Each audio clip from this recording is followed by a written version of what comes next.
بسم اللہ الرحمن الرحیم۔ آج کی اس نئے ویڈیو کے اندر ہم زیادہ تر بات جو ہے وہ ساؤتھ افریقہ کی پرفارمنس، جس نے تمام کرکٹ کے پنڈتوں کے تجزیے غلط ثابت کر دیے پہلے ہی میچ کے اندر۔ ویسے تو یہ ورلڈ کپ کا چوتھا میچ بنتا ہے، لیکن ساؤتھ افریقہ کا یہ پہلا میچ تھا۔ اس نے تمام انالیسس غلط ثابت کر دیے اور کرکٹ کی دنیا کے تمام ریکارڈ اپنے نام کر گئے، اور یہ ایک بڑی خطرے کی گھنٹی بجا دی انہوں نے۔ تمام ٹیموں کے لیے بیویئر کر دیا کہ ڈونٹ ٹیک اٹ ایزی۔ ایک میچ کے اندر 3 پلیئرز کی سینچریز، یہ پہلا ریکارڈ ہے۔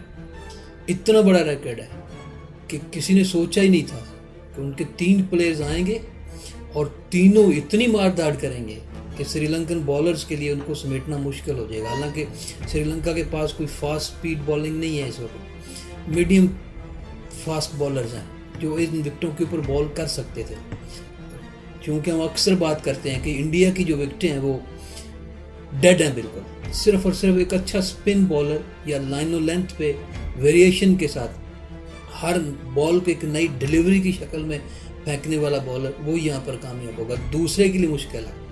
لیکن جس انداز سے کل لاسٹ ڈے ساؤتھ افریقہ نے کھیلا، اس نے تمام ٹیموں کو بتا دیا کہ جناب ہمیں آسان مت لیں، ہمیں آپ لوگوں نے شاید ورلڈ کپ سے پہلے کاؤنٹ نہیں کیا تھا کہ ان ٹیموں کے اندر شامل ہو سکتے ہیں جو اس ورلڈ کپ کے جیتنے کے لیے آگے بڑھ سکتے ہیں۔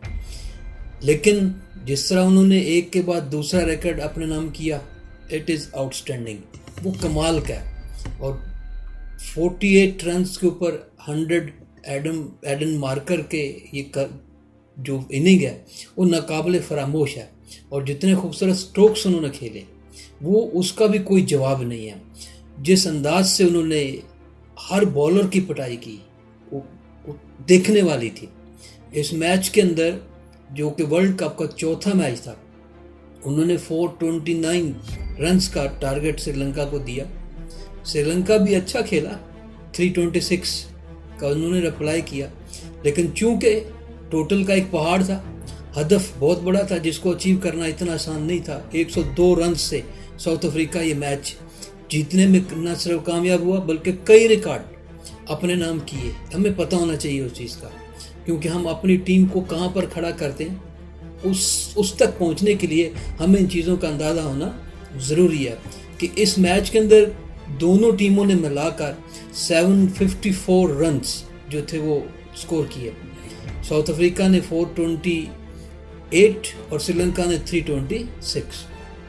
تو یوں یہ ٹوٹل ملا کر کسی بھی ورلڈ کپ کا جو آج تک ورلڈ کپ ہو چکے ہیں ان میں سب سے بڑا مجموعہ تھا یہ۔ اس سے قبل اگر ہم جائیں، تھوڑا سا کرکٹ کی تاریخ میں چلے جائیں، تو 2019 کے اندر آسٹریلیا اور بنگلہ دیش کے درمیان ایک میچ ہوا ورلڈ کپ کا ہی، اور اس دوران 714 مطلب 714 رنز بنے تھے اس میچ کے اندر۔ یہاں پہ جو کل ہم نے دیکھا وہ 754 بنے۔ اس طرح ایک ریکارڈ انہوں نے یہ بھی توڑا۔ اس کے بعد اس سے آگے بڑھیں، چوکوں چھکوں کی سینچری مکمل ہوئی اس ایک میچ کے اندر۔ مجموعی طور پر سینچریز اتنے زیادہ شاٹس مارے گئے کہ اس میں 31 سکسز تھے، 74 فورس تھے کہ چوکے تھے جو اس میچ کے اندر شامل تھے۔ ایک نیا ریکارڈ دے دیا۔ اس سے قبل 2015 کے اندر اگر ہم تھوڑا بیک پہ جائیں، ویسٹ انڈیز اور نیوزی لینڈ کے درمیان میچ میں جو مجموعی طور پر 93 باؤنڈریز لگی تھی، جہاں پہ بھی باؤنڈریز کا ایک بارش برسائی گئی، لیکن جس انداز سے کل ساؤتھ افریقہ نے دنیا کو بتایا کہ وی آر اسٹل الائیو اور we can play a wonderful game of cricket, اور انہوں نے جس انداز سے جتنے خوبصورت انداز سے شاٹس کھیلی وہ ہمارے بلے بازوں کو بھی دیکھنا چاہیے کہ جناب اس طرح بھی کھیلا جاتا ہے۔ تو اس لحاظ سے یہ چوکوں چھکوں کی بارش تھی، رنز کا پورا پہاڑ تھا، دونوں ٹیموں کی طرف سے اچھا پرفارم کیا گیا۔ لیکن جو سب سے بڑی کم بیک کیا، جو ساؤتھ افریقہ کو شاید اس طرح سے انالیسس نہیں کیا جا رہا تھا اس ورلڈ کپ کے اندر کہ وہ کوئی بہت بڑی پرفارمنس دے گی، کیونکہ پیچھے دونوں جو T20 ورلڈ کپ ہوئے اس کے اندر بری طرح ناکام رہی. لیکن ہم جانتے ہیں کہ ساؤتھ افریقہ ایک ایسی ٹیم ہے جو انتہائی ڈسپلنڈ وے سے کرکٹ کھیلتی ہے. ہم تو آج بھی اس بات کے اوپر ٹکے ہوئے ہیں نا کہ کرکٹ بائی چانس ہے، حالانکہ اب بائی چانس نہیں رہی. اٹس اب کمپلیٹ سائنٹیفک گیم ہو چکی. اور ساؤتھ افریقہ، آسٹریلینس، یہ ایسے بورڈز ہیں، ایسے پلیئرز ہیں جو بڑے ڈسپلنڈ وے سے کرکٹ کھیلتے ہیں.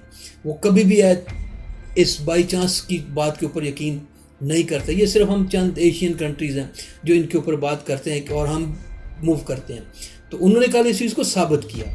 پھر ان کی بالنگ لائن بہت اچھی رہی، بری نہیں تھی، بڑی اچھی پرفارمنس ان کی، کسی طرح بھی انہوں نے دباؤ قبول نہیں کیا. تو یہ بات تھی ہماری ساؤتھ افریقہ سے. اس کا مطلب اگلے میچز کے اندر ساؤتھ افریقہ اس سے بھی بڑھ کر آئے گا سامنے، اور کبھی بھی اس کو انڈر ایسٹیمیٹ نہیں کیا جا سکتا. گزشتہ دن سے لے کر ہی تمام جو اندازے تھے، جو تمام انالیسس تھے، وہ تبدیل ہو چکے ہیں. آج بڑا میچ ہے، دونوں ٹیمیں چیمپئنز رہی ہیں. آسٹریلیا شاندار ریکارڈ رکھتا ہے، ایک کے بعد دوسرا ورلڈ کپ جیتا. انڈیا اس سے بڑی مضبوط ٹیم ہے. سب سے بڑی بات یہ ہے کہ اپنے گھر کے اندر موجود ہے، اور شائقین کی بھی ان کو حمایت حاصل ہوگی، ان کو اپنی سپورٹ بھی ساری حاصل ہوگی. تو آج ایک بڑا میچ ہے. لیکن ہو سکتا ہے کہ انڈیا کو مشکلات کا سامنا کرنا پڑے. وہ یہ میچ اگر جیتتا بھی ہے، پہلی بات تو ٹف ٹائم ملے گا، کیونکہ ان کا ایک کھلاڑی تو ڈینگی کا مریض ہو چکا، اس کا کھیلنا تو ممکن نہیں رہا. اسی طرح دوسرا بھی کچھ مسائل ہیں. لیکن ساتھ ہی ساتھ آسٹریلینز اچھی فارم میں ہیں، اچھے پلیئر ہیں، اور وہ یقیناً کراؤڈ کا سامنا کرنا بھی جانتے ہیں. اس ورلڈ کپ میں جو لوگوں کو خاص طور پہ ہسل اینڈ بسل یا ایک ایکسائٹمنٹ ملنی چاہیے تھی، وہ ابھی تک نہیں ملی. اگرچہ لاسٹ ڈے بہت بڑا میچ تھا، بڑی آؤٹ کلاس پرفارمنس تھی ساؤتھ افریقہ کی، لیکن اس کے باوجود شائقین نہ ہونے کے برابر تھے. ان کی بہت ساری وجوہات ہیں. دھرم شالہ میں بنگلہ دیش اور افغانستان کے ساتھ دونوں ٹیمیں ٹکرائیں، لیکن وہاں کا ریتلا میدان کھلاڑیوں کے لیے مسائل کا باعث بن رہا ہے. انڈیا اتنے پور انتظامات کرے گا، شاید اس کا کسی نے سوچا نہیں تھا. چند افغانی کھلاڑی زخمی ہوتے ہوتے بچے کہ ڈائیو کے دوران اس ریت کی وجہ سے انہیں مسائل کا سامنا کرنا پڑا. ایسے ہی کچھ ایشوز دوسرے بھی ہیں کہ جو شائقین آئے وہ بھی تعصب لے کر آئے کہ افغانی پلیئر، ایک بالر نوین، اسے اچھی خاصی تنقید کا نشانہ بنایا گیا، صرف اس بنیاد پہ کہ ایک IPL کے میچ کے دوران اس کی کوہلی کے ساتھ، وراٹ کوہلی کے ساتھ مماری ہوئی تھی، جھگڑا ہوا تھا. تو شائقین نے کل اس کو کوہلی کر کے جو نا وہ اس کو تنقید کا نشانہ بنایا، جس کی کسی کو امید نہیں تھی. تو بہرحال یہ مسائل ساتھ ساتھ چل رہے ہیں جس کو حل نہیں کیا جا رہا، بلکہ وہ مسائل ڈے بائی ڈے بڑھ رہے ہیں. تو انڈیا کو جیسے انتظامات چاہیے تھے کرنے، انہوں نے ایسا انتظامات نہیں کیے. ہماری ٹیم تو چلیں، ہمارے ساتھ تو ایک پرابلم ان کی چل رہی ہے نا، وہ تو ایک پرمنٹ جو انمٹی ہے، دشمنی ہے، وہ تو شاید ہی ختم ہو. لیکن چلیں باقی ٹیموں کے ساتھ بھی رویہ کچھ اتنا زیادہ اچھا نہیں ہے. اسی طرح نیوزی لینڈ کے کپتان کین ولیمسن دوسرے میچ سے باہر نظر آ رہے ہیں. ان کی انجری شاید ابھی پوری طرح ریکور نہیں ہوئی، لیکن اس کے باوجود نیوزی لینڈ اچھا پرفارم کر رہی ہے. تو پاکستان بھی اپنے اگلے میچ کی تیاری کر رہا ہے. لیکن سوچنا یہ ہے کہ کیا یہ ٹیم جو میدان میں ٹارگٹ لے کر یہ اترتی ہے کہ اگر ہم نے 240-50 رنز بنا لیے تو بہت ہیں، کیا وہ یہ دیکھ رہی ہے کہ دوسری ٹیمیں 300 400 450 رنز کرنے کی ٹرائی کر رہی ہیں؟ کیوں؟ اس کی وجہ یہ ہے کہ یہ انڈین وکٹیں قطن بھی بالنگ لائن کے حق میں نہیں ہے. یہاں بہت آؤٹ کلاس بالر جیسے وسیم اکرم تھا، جس کے بعد 6 کی 6 مختلف ڈیلیوری تھی، جانتے تھے کیسے ویریشن لانی ہے، وہی کامیاب ہوگا، دوسرا بالر کامیاب نہیں ہوگا. اور ہمارے پاس اتنا بڑا کوئی بھی ٹاپ کلاس کا اسپن بالر بھی ٹیم میں موجود نہیں ہے. تو اس کے لیے سب سے زیادہ اہم جو ہے وہ ہماری بیٹرز ہیں. کیا بیٹرز ٹیم کو 400 رنز دے سکتے ہیں میچ کے اندر؟ انڈیا کے خلاف ہی ہمارا میچ ہے نیکسٹ، اور دیکھنا یہ ہے کہ کیا کر سکتے ہیں ہم سری لنکا کے خلاف بھی، کیونکہ یہ وہی سری لنکا جس نے ہمیں پیچھے ایشیا کپ کے اندر بھی دھول چٹائی، اور اب پھر ہمارا اسے آمنا سامنا ہوگا، اس کے بعد انڈیا کی طرف جائیں گے. بہرحال اب تک کا جو ورلڈ کپ دیکھا جائے تو وہ 2 ٹیموں کے نام رہا، وہ رہا نیوزی لینڈ کے نام اور ساؤتھ افریقہ کے خلاف۔ جس طرح سے یہ دونوں ٹیمیں کھیلی ہیں، جس انداز سے انہوں نے بیٹنگ کی ہے، وہ آؤٹ کلاس تھی۔ اس سے ہماری ٹیم کو سیکھنے کی ضرورت ہے۔